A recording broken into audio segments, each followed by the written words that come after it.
Halo, good morning, selamat pagi. Apa kabar semua? Mudah-mudahan kita selalu diberi kesehatan, sehingga pada kesempatan hari ini kita bisa kembali lagi belajar secara online. Hari ini tema 8 peristiwa alam, subtema 2 kemarau. Kita akan bahas pembelajaran ketiga. Untuk itu siapkan buku pena dan buku tematiknya. Tujuan pembelajaran hari ini, siswa dapat menggunakan kalimat pujian dalam percakapan.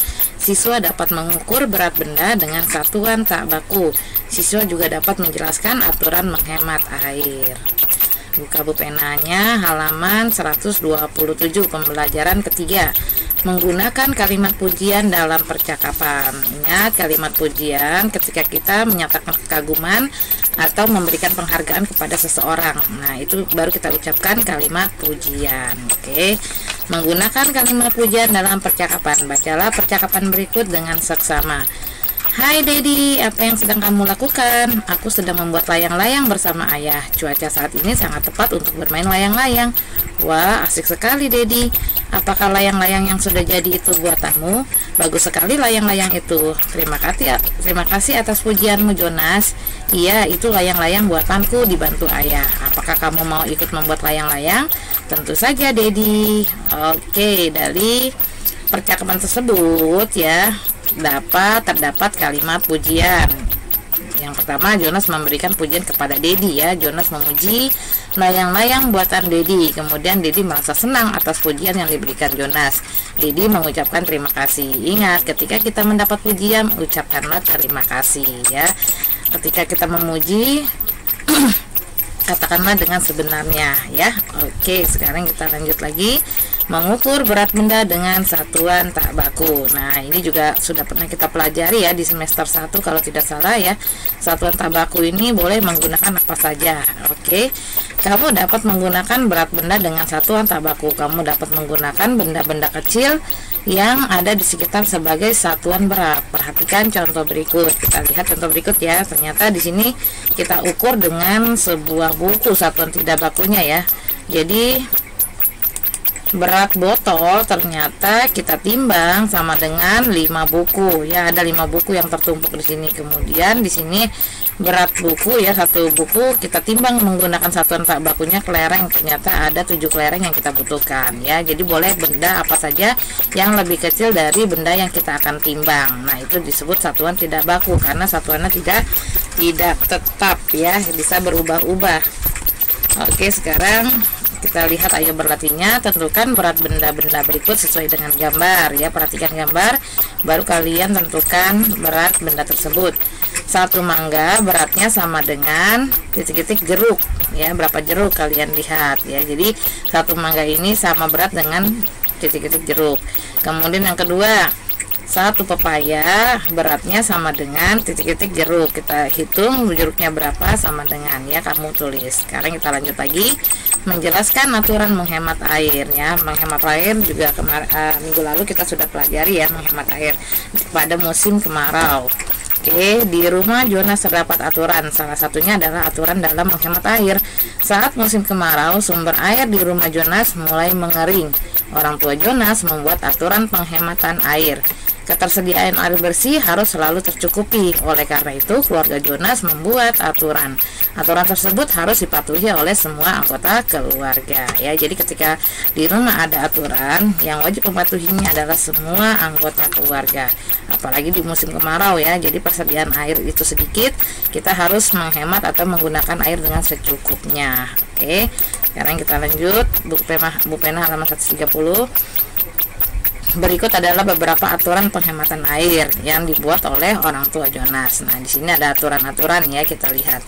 Menutup keran saat tidak digunakan, kemudian tidak membiarkan air keran terus mengalir saat menyikat gigi atau mencuci tangan.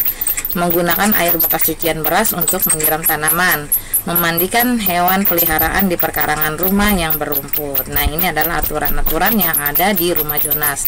Pastinya aturan-aturan di rumah kalian berbeda-beda ya dengan Jonas ataupun teman-teman yang lain. Nah, kalau gitu kita coba kerjakan, ayo berlatihnya. Siapa saja yang harus mematuhi aturan penghematan air di rumahmu? Siapa? Ayo kamu isi ya. Yang kedua, tuliskan aturan penghematan air yang ada di rumahmu. Coba kamu tuliskan aturan-aturannya ya, satu juga boleh. Yang ketiga, apakah kamu telah melaksanakan semua aturan tersebut di rumah? Nah ya, ini kamu isi juga. Sekarang kita buka buku tematik 1H-nya halaman 35.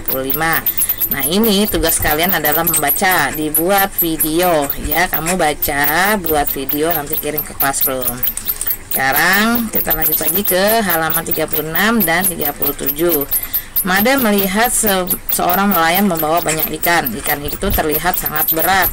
Made dan teman-teman ingin membantu. Bacalah percakapan Made berikut, peragakan di depan kelas. Coba temukan kalimat pujian pada percakapan yang kamu peragakan. Nah, coba kamu nanti baca di rumah ya. Kemudian kamu lingkari mana yang termasuk kalimat pujian. Dilingkari ya. Lingkari kalau ini merupakan kalimat pujian atau ini ya. Nah, ini nanti kalian baca juga. Sekarang kita lanjut ke halaman 37. Made membantu nelayan membawa ikan. Ikan itu dibawa ke pelelangan. Di sana ikan-ikan ditimbang.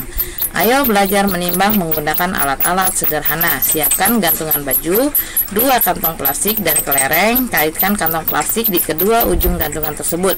Lalu gantungkan di pegangan pintu. Timbanglah benda-benda yang ada di dalam tasmu. Masukkan benda yang akan ditimbang di salah satu plastik. Masukkan juga beberapa kelereng di plastik lainnya hingga gantungan menjadi seimbang. Nah, ini alat timbangan yang sederhana yang menggunakan gantungan baju, kemudian menggunakan 2 kantong plastik di kiri dan kanannya. Nah, ini benda yang di kanan, benda yang akan kita timbang dengan satuan tidak bakunya. Boleh benda-benda apa saja yang lebih kecil dari benda yang kita akan timbang. Nah, sekarang tugas kalian di sini, coba kalian sebutkan yang ada di dalam tas kalian ya. 1, 2, 3, 4, 5 sebutkan ya. Boleh buku, tempat pensil ya, penghapus. Kemudian di sini menggunakan satuan tidak bakunya kelereng, atau misalnya tidak punya kelereng, boleh apa saja yang ada di rumah ya, kamu tulis. Ternyata satu buku beratnya sama dengan berapa kelereng ya. Oke, sekarang kita lanjut 5 ya, 5 benda yang kalian coba tuliskan. Sekarang kita buka halaman 39, 38 dan 39. Made pulang ke rumah nenek. Sebelum masuk ke rumah nenek, Made mencuci tangan dan kaki. Made menggunakan air secukupnya. Ia ingat pesan ibu untuk menghemat air. Apa saja aturan menghemat air di rumahmu? Ceritakan di depan kelas, di depan teman-temanmu. Lakukan secara bergantian ya. Yang kedua, lanjut lagi. Ini tugas kalian adalah mengerjakan soal di bawah ini. Bacalah teks di bawah ini, tentukan kalimat pujian yang ada di dalam teks. Hari ini cuaca panas. Nina dan Ani membuat kipas sederhana. Kipas buatan Nina bagus sekali. Adi kesulitan ketika membuatnya. Nina membantu Adi. Nina kakak yang baik. Nina pintar menjaga Adi ya. Nah, di sini kalian temukan, tuliskan kalimat pujian yang ada dalam teks. Coba kamu tuliskan mana kalimat yang termasuk kalimat pujian, atau boleh kamu garis bawahi. Yang kedua, istilah titik-titik sesuai dengan gambar. Perhatikan gambar ya. Kamu boleh tulis terlebih dahulu berapa berat benda tersebut yang ditimbang ya. Ini juga 1, 2, 3, 4 kalian tuliskan di bawahnya. Baru kalian isi. Berat buku adalah titik-titik kelereng. Nah, ini buku ya. Berapa kelereng kalian hitung. Yang B, berat tempat pensil sama dengan kelereng. Ini tempat pensil berapa kelereng. Kemudian yang C, berat topi adalah titik-titik kelereng ya. Nah, ini D, E, F, G, H nanti kalian baca sesuai isinya, sesuai dengan gambar yang ada dan hasil timbangannya. Yang ketiga, tuliskan 3 contoh aturan penghematan air. Coba kalian tuliskan 3 ya, cara menghemat air. Oke, untuk pembelajaran hari ini setidaknya siswa mampu menggunakan kalimat pujian dalam percakapan. Siswa juga mampu mengukur berat benda dengan satuan tak baku. Siswa mampu menjelaskan aturan menghemat air ya. Jadi untuk pembelajaran ketiga tema 8 subtema 2 selesai. Ibu ucapkan selamat pagi dan semangat pagi.